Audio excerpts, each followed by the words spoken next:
From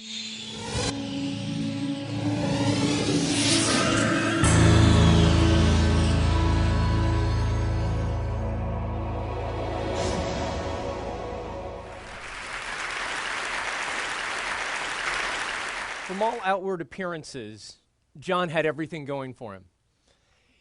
He had just signed the contract to sell his New York apartment at a six-figure profit, and he'd only owned it for 5 years. The school where he graduated from with his master's had just offered him a teaching appointment, which meant not only a salary, but benefits for the first time in ages.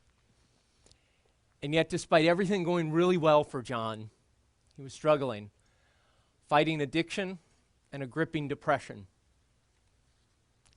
On the night of June 11th, 2003, he climbed up to the edge of the fence on the Manhattan Bridge, and he leapt to the treacherous waters below. Miraculously, he lived. The fall shattered his right arm, broke every rib that he had, punctured his lung, and he drifted in and out of consciousness as he drifted down the East River, under the Brooklyn Bridge, and out into the pathway of the Staten Island Ferry, where passengers on the ferry heard his cries of pain, contacted the boat's captain, who contacted the Coast Guard, who fished him out of the East River and took him to Bellevue Hospital. And that's actually where our story begins.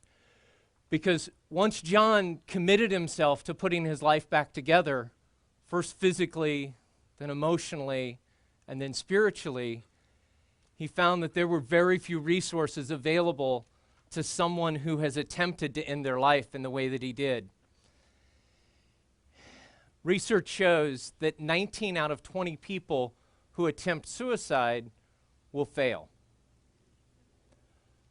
But the people who fail are 37 times more likely to succeed the second time. This truly is an at-risk population with very few resources to support them.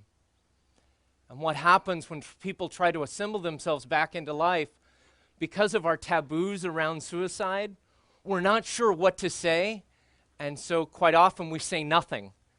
And that furthers the isolation that people like John found themselves in. I know John's story very well because I'm John. And this is today the first time in any sort of public setting I've ever acknowledged the journey that I have been on. But after having lost a beloved teacher in 2006 and a good friend last year to suicide, and sitting last year at TED Active, I knew that I needed to step out of my silence and past my taboos to talk about an idea we're spreading. And that is that people who have made the difficult choice to come back to life need more resources and need our help. As the Trevor Project says, it gets better. It gets way better.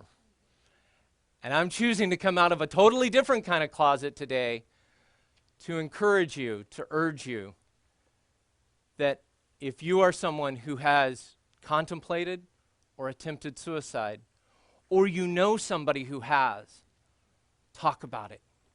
Get help. It's a conversation worth having and an idea worth spreading. Thank you.